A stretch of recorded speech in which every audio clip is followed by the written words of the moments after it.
حالتون چطوره؟ امیدوارم حالتون عالی باشه. خیلی خوش اومدید به یکی دیگه از ویدیوهای من و همینطور چنل یوتیوبم. مرسی که همراه هم هستین و لطفا قبل از اینکه بریم سراغ اصل مطلب ممنون میشم سابسکرایب کنید و لطفا اون زنگوله بغلم فعال کنید که هر موقع پست جدید میذارم نفر اولی باشید که میبینید. میدونم که از تایتل ویدیو متوجه شدید که میخوایم راجع به چی صحبت بکنیم. امروز قراره بهتون یاد بدم که چجوری بدون لمس کردن مردای زندگیتون رو تا مرز جنون ببرید.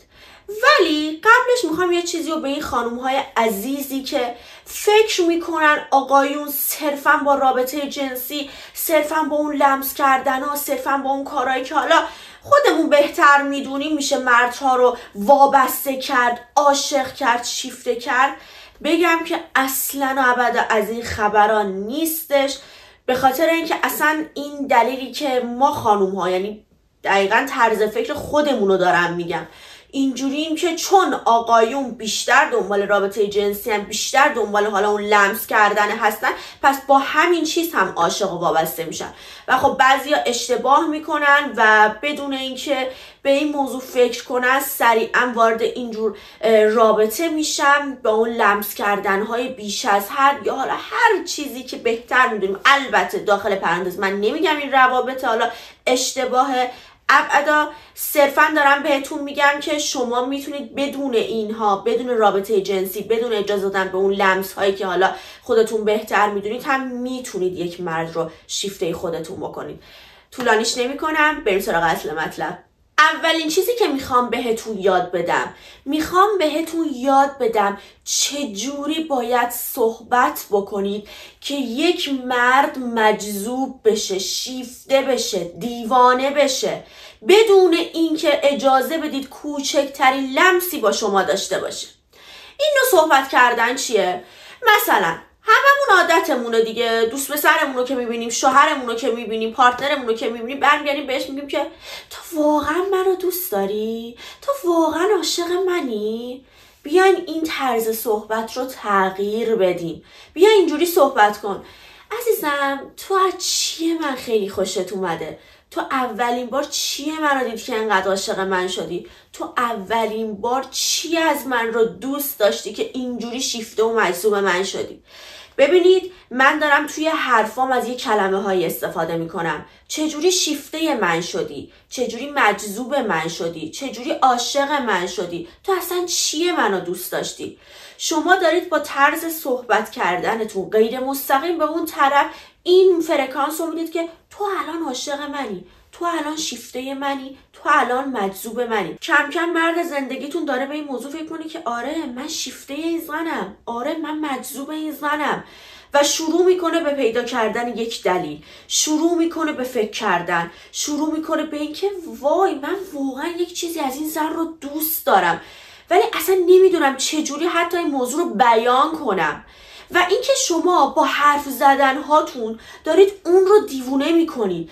اینکه بگید وای تو واقعا منو دوست داری، توش حس وابستگی میده، حس این رو میده که ببین من واقعا دوست دارم توسط تو دوست داشته بشم، من واقعا دوست دارم که یکی منو بخواد، از بس که من هیچ کس منو نخواسته، از بس که من هیچ دلیلی ندارم برای دوست داشته شدن، تو یه دلیل تو رو خدا پیدا کن منو دوست داشته باش. نه، ما داریم با حرفامون یه کاری میکنیم که اون آدم با نگاه کردن، با حرف زدن به تو اصلا دنبال این دلیل بگرده که خدای من چجوری اصلا عاشق این شدم، چجوری انقدر شیفتش شدم، و مدام داره به این موضوع فکر میکنه. حالا این موضوع رو هم که بذاریم کنار، شما با حرف زدن هاتون میتونید یک نفر رو دیوونه کنید. شما با حرف زدن هاتون میتونید یک نفر عاشق خودتون بکنید. ببینید این حرف زدن خیلی مهمه. حالا بیا یه چیز بهترم بهتون یاد بدم. برمیگردیم به طرف این که وای خدای من باورم نمیشه یک نفر اینقدر به نظر من جذاب بیاد. وای خدای من باورم نمیشه با دیدنت اینقدر تو من حسای قشنگ به وجود بیاد. حرفای باحالیه نه؟ اصلا حرفای شیفته کننده ایه، مخصوصا برای آقایون. حتی ما خانوما اینقدر که عاشق قربون صدقه هستیم، این همه عاشق حرفای خوب هستیم، حالا شما بیا ببین این حرفای خوب رو مردا چه تأثیری داره. یا حالا یه چیز جدیدتر بهتون یاد بدم، به چشاش نگاه میکنید میگید وای خدای من باورم نمیشه با این چشای خوشگلت داری منو نگاه میکنی. حالا یه چیز قشنگترم بهتون یاد بدم، وقتی نگاهش میکنید، وقتی پیشش نشستید، برمیگردید بهش میگید که واقعا خیلی خوشم میاد که انقدر قشنگ داری نگاه میکنی، انقدر قشنگ داری به هم عشق می‌ورزی. اینا میشه مثال هایی که شما باید بدونید چجوری باید صحبت بکنید. شما با همین چند تا جمله که من گفتم خودتون حس قشنگ گرفتید. اصلا یهو مطمئنم بعد شنیدن این جمله ها به خودتون گفتید که وای راست میگه ها، کاش اینا رو میگفتم، چقدر قشنگه، چقدر جمله های قشنگ و نازیه. آره خیلی قشنگ و نازه. شما با حرف زدنتون میتونید اون آدم و مجذوب و دیوونه خودتون کنید بدون اینکه کوچکترین لمسی بین شما دوتا اتفاق بیفته. بیایم بریم سراغ روش بعدی. روش بعدی چجوری عمل میکنه؟ اینجوریه که وقتی در کنار اون آدم نشستید شروع کنید به بازی کردن با موهاتون. دستتون رو بذارید اینجای صورتتون و خیلی عاشقانه نگاش کنید. موهاتون رو بازی بدید و خیلی اغواگرانه بهش نگاه بکنید. این حرکت‌های کوچیک بهتون قول میدم، من به شما قول میدم که شما به محض اینکه میرسید خونه یا حتی پیش شوهرتون هستید یهو برمیاد بهتون میگه چقدر امروز دلبر شدی، چقدر امروز ناز و اشوه میاد، خبریه؟ من به شما قول میدم که شما همچین مکالمه ای رو دریافت میکنید، چون شما عملا دارید با ذهن اون آدم بازی میکنید و اون آدم اصلا نمیفهمه چجوری داره این اتفاقا میفته. و علاوه بر اون چیزی که خیلی برای ما مهمتره اینه که ما بدون اینکه رابطه جنسی برقرار کنیم، ما بدون اینکه حرکتی بزنیم داریم اون مجذوب شدن، اون دیوونه کننده ترین حالت ها رو براش انجام میدیم. پس خیلی قشنگه. و این حرکت که دارم بهتون میگم چجوریه؟ اینجوریه که وقتی پیش اون آدم نشستید یه اون حس دلبری و اون حرکت هایی که خب من خیلی زیاد بهتون یاد دادم ولی چند تا مثالم اینجا میزنم رو انجام بدید. گاز گرفتن گوشه لبتون خیلی قشنگه ها. یعنی شما اینجوری جلوی طرف نشستید، دستتو که گذاشتی اینجا که داری به چشاش نگاه میکنی، یه کوچولو لبتو گاز میگیری و اینجوری که حالا بذار من انجام بدم شما ببینید.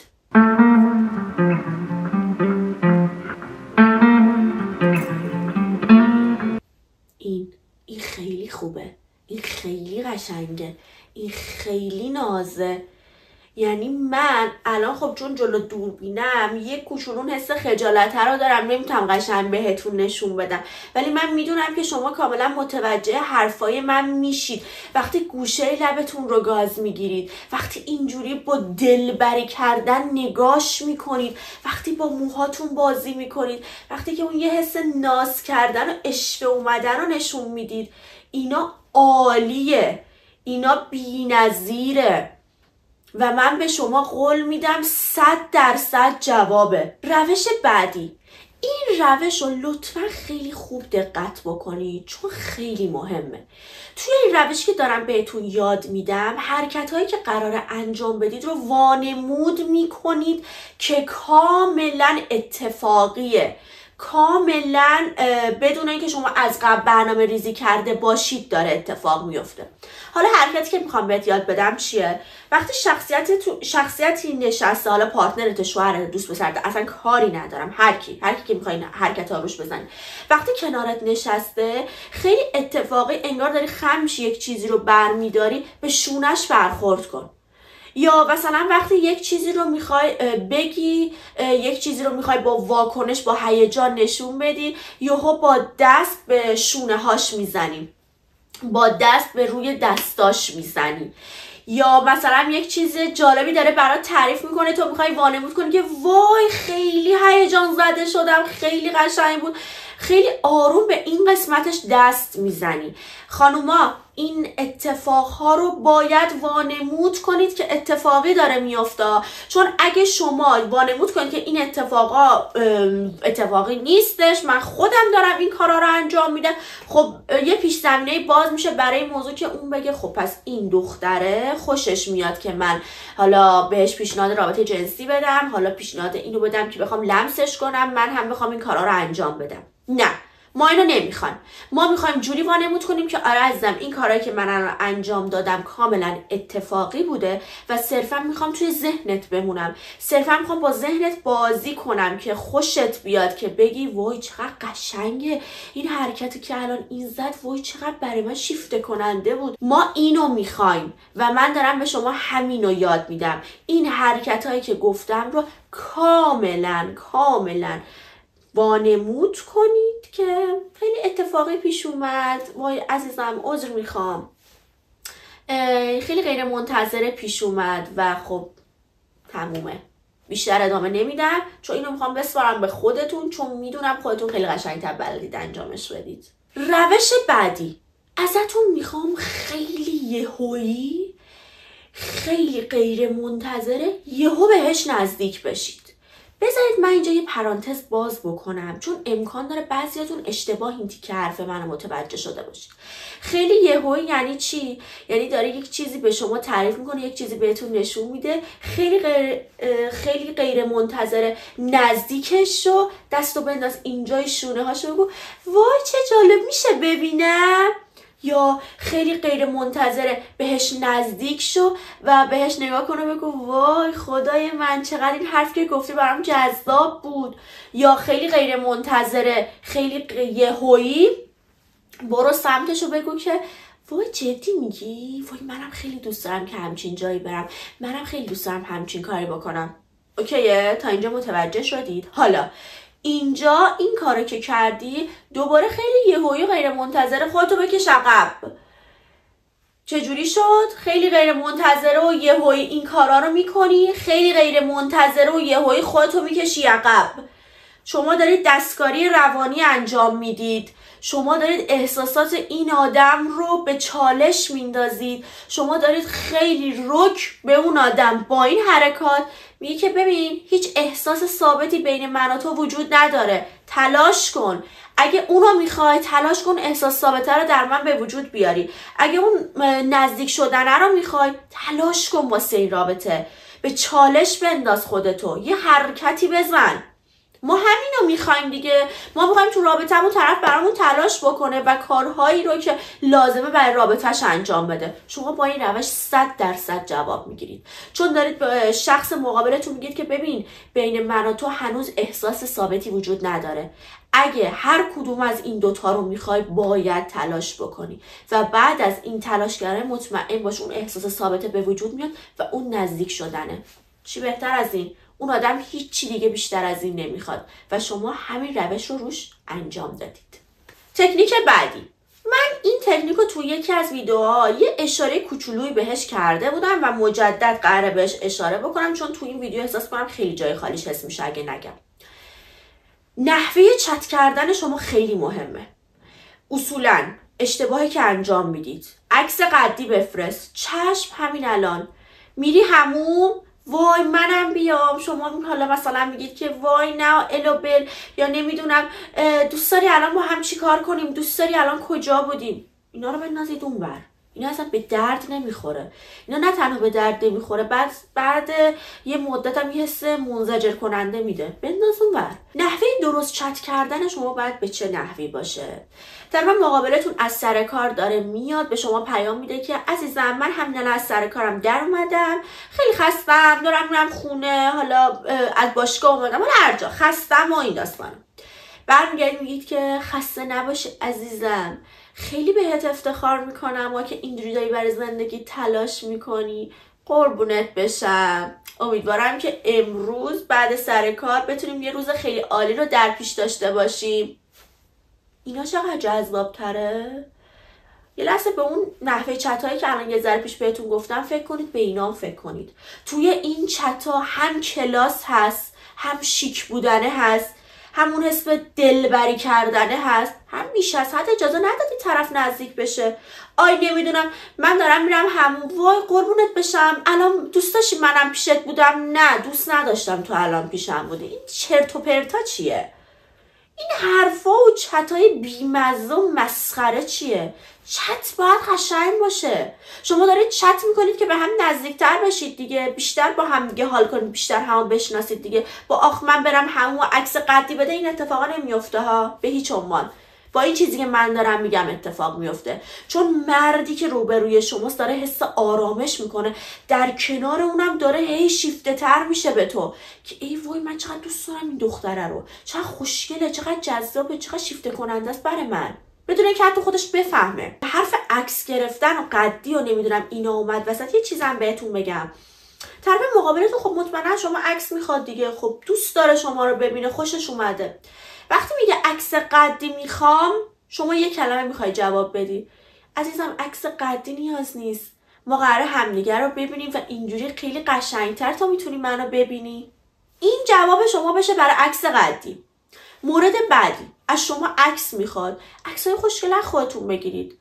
قرار نیست هر وقت گفتش عکس شما گارد بگی چرا تو گفتی عکس بفرستم. ما عکس فرستادم اینقدر هم بد نیست، خیلی قشنگه. اصلا خود شما دوست ندارید پارتنرتون رو ببینید بهش بگید عکس بفرست، وقتی داره درس میکنه، وقتی داره کار میکنه، وقتی داره با دوستاش میره بیرون بهتون عکس میفرسته، چقدر حس قشنگی بهتون میده.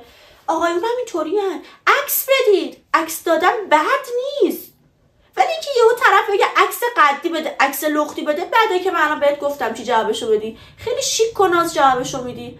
ببینید اصلا قرار نیست در مقابل پیشنهادهای بد، در مقابل اینجور حرکت ها، در مقابل لمس های بد شما سریعا گارد بگیرید، سریعا جواب بدید. چی تهش میخواد بشه دعوا و کشمکش و کات دیگه. اگه دعوا و کشمکش و کات میخوای، اگه خوشت نمیاد که همون اول بسم الله خداحافظ خداحافظ. ولی اگه دوست داری ادامه بدی، یاد بگیر که جوابای شیک و قشنگ بدی، جوابای شیک و کوبنده بدی. این چیزایی که من به شما گفتم، یه چند تا مثال زدم، میشه جوابای خیلی با کلاس و شیک و ناز و کوبنده. تموم شد و رفت، ادامهش نمیدید. در آخر این تکنیکو خیلی قشنگ بهتون تو ویدیوهای قبلی یاد داده بودم. ارتباط چشمیه که من مطمئنم دیگه بچهای یوتیوب من این تکنیکو فولن، چون من حداقل تو 3 تا ویدیو این تکنیکو بهتون یاد دادم به 3 روش مختلف. تکنیک چشمی خیلی مهمه، مخصوصا اونجا که تو ماشین نشستین دارید با هم دیگه یک مسافتی رو میرید، وقتی داره حرف میزنه خب حواسش به جلوه دیگه، به روبروه دیگه، یهو سرتو میاری پایین و که اون آدم شما رو ببینه دیگه، چون خب تو رانندگی دیدید دیگه به مستقیم نگاه کن، یهو سرتو میاری پایین و به چشاش نگاه میکنی و تمام. یعنی من به شما قول میدم که این تکنیک دیگه اصلا عاشقانه ترین کاریه که یک زن میتونه با یک مرد بکنه. خیلی سرتون رو تا جایی که بشه به چشاش نگاه کرد میارید پایین و به چشاش نگاه میکنید و لبخند میزنید.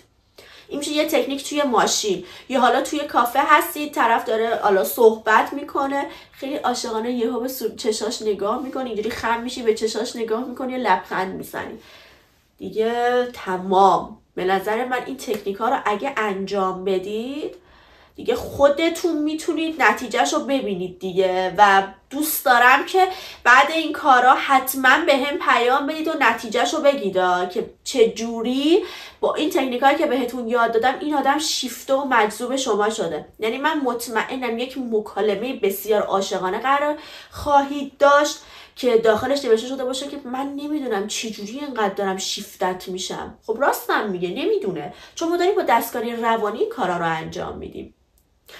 خیلی دوستتون دارم، ممنونم که تا آخر ویدیو همراه هم بودید. ازتون میخوام لطفاً اگه دوست دارید راجع به موضوعی صحبت بکنم، ایده ای دارید، پیشنهادی دارید، نظری دارید، حتما تو کامنت ها به من بنویسید، چون من خیلی زیاد دوست دارم که نظرات شما رو بدونم و نسبت به اون جلو برم. و انتقادی هم اگه داشته باشید من با کمال میل گوش میدم و عاشقانه انتقاداتونم دوست دارم. مرسی که تا آخر ویدیو همراه هم بودین. عاشقتونم.